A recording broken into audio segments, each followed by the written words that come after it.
Assalamualaikum dan salam sejahtera murid-murid. Selamat datang ke kelas matematik tahun 6. Bertemu kita sekali lagi dalam tajuk ruang, perimeter dan luas bahagian 2. Kita akan sambung untuk soalan C, D dan E.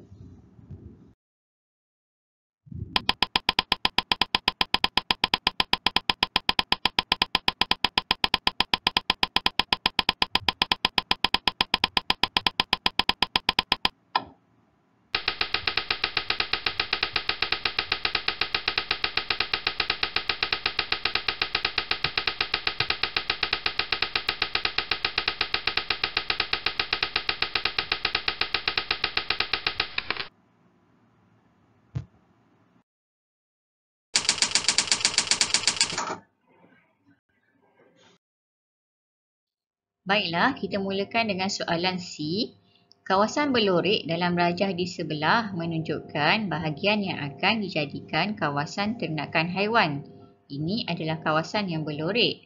Perimeter kawasan berlorek ialah 50 meter. Perimeter adalah ukuran sekeliling bentuk.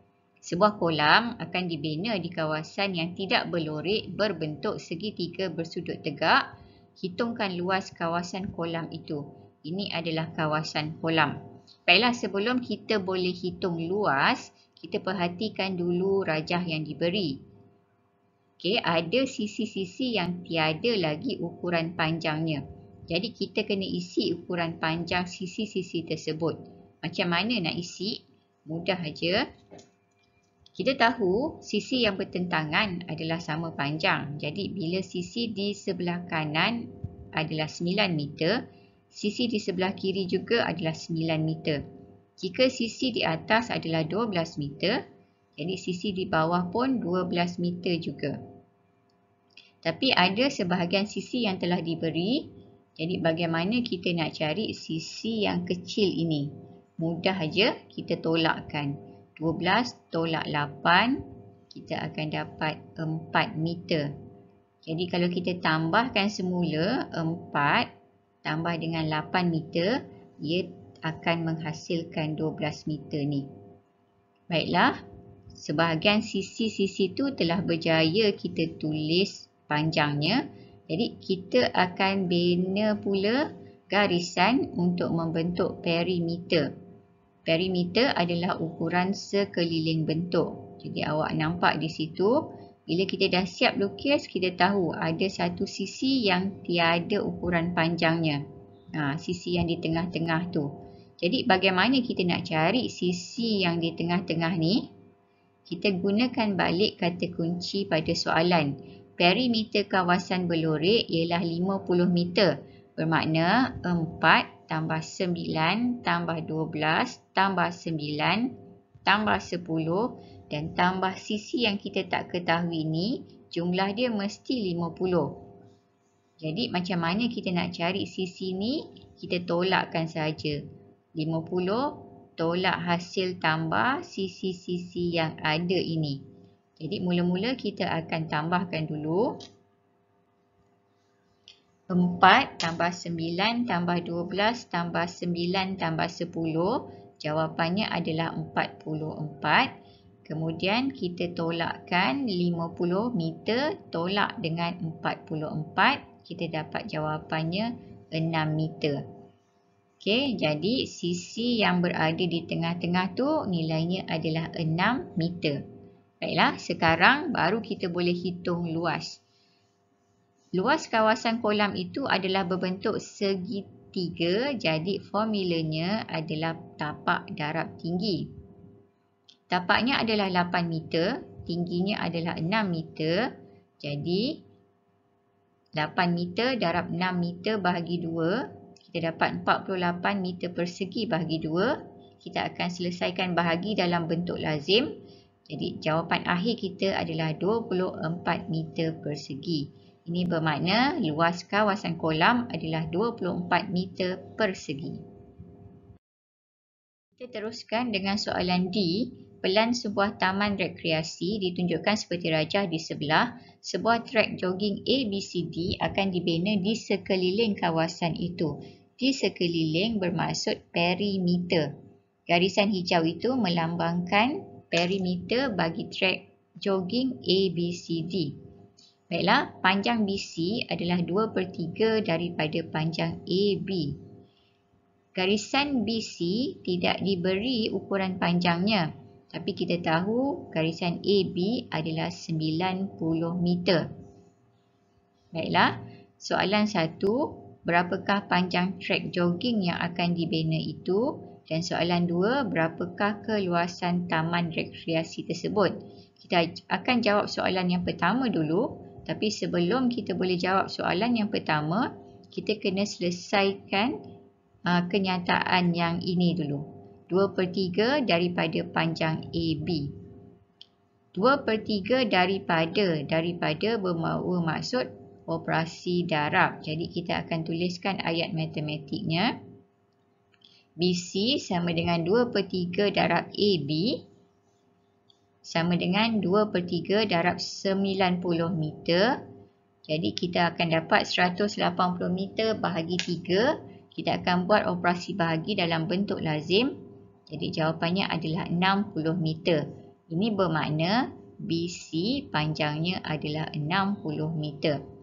Baiklah, sekarang kita boleh jawab soalan yang pertama. Panjang trek jogging yang akan dibina. Baik, panjang trek jogging bermaksud di sekeliling bentuk. Jadi ia adalah perimeter. Jadi panjang trek sama dengan perimeter. Jadi kita akan tambahkan semua sisi yang ada. Kita akan selesaikan dalam bentuk lazim.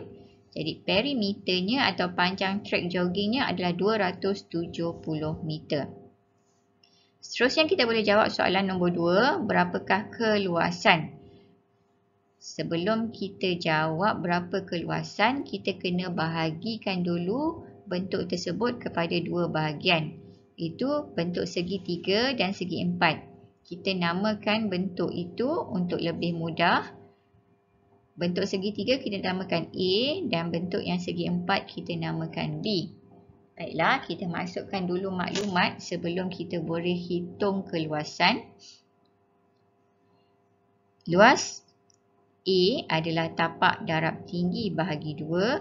Jadi sebelum tu kita masukkan dulu maklumat. Jika sisi di bawah adalah 45, jadi sisi di atas pun adalah 45.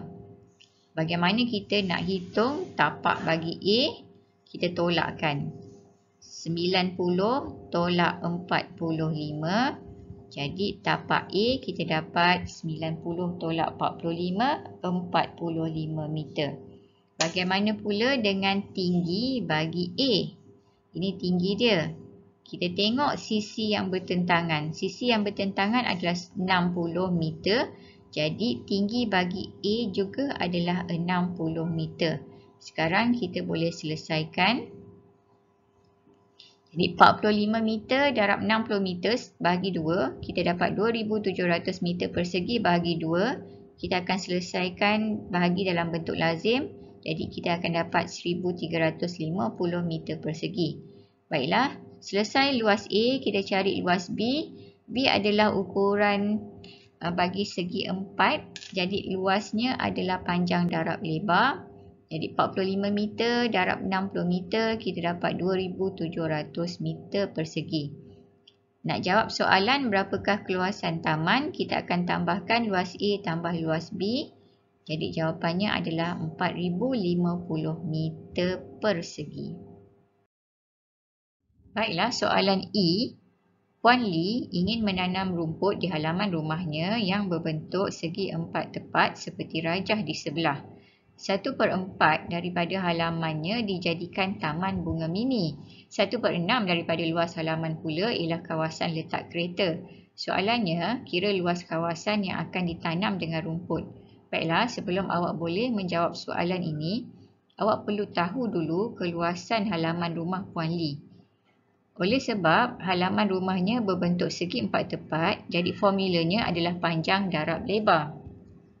Panjangnya adalah 9 meter, lebarnya adalah 20 meter.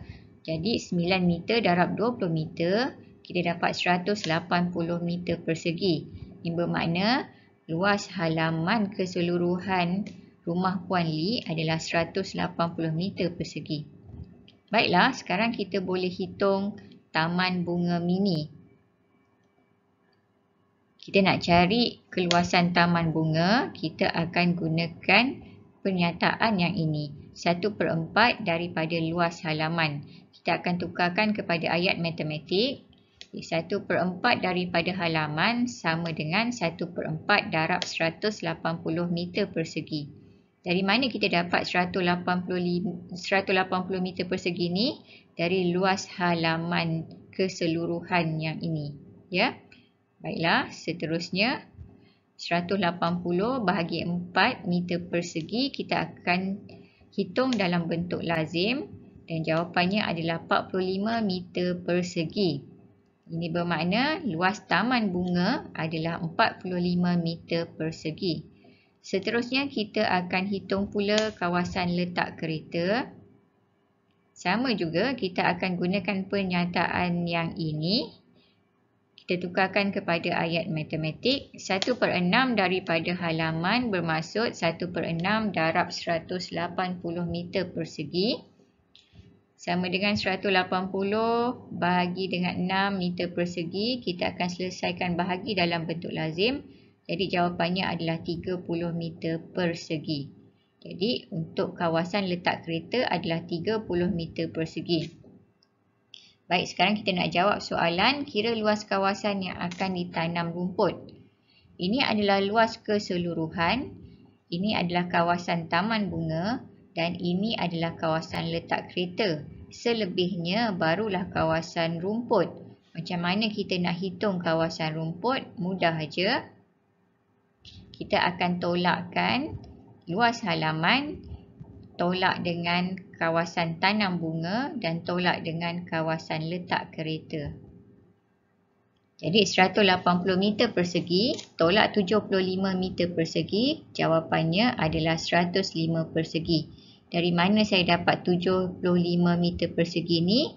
Dia adalah hasil tambah 45 dengan 30. Okey, jadi jawapan akhir dia adalah 105 meter persegi. Boleh faham ya? Sekian saja buat kali ini. Terima kasih. Jaga diri. Kita jumpa lagi. Bye.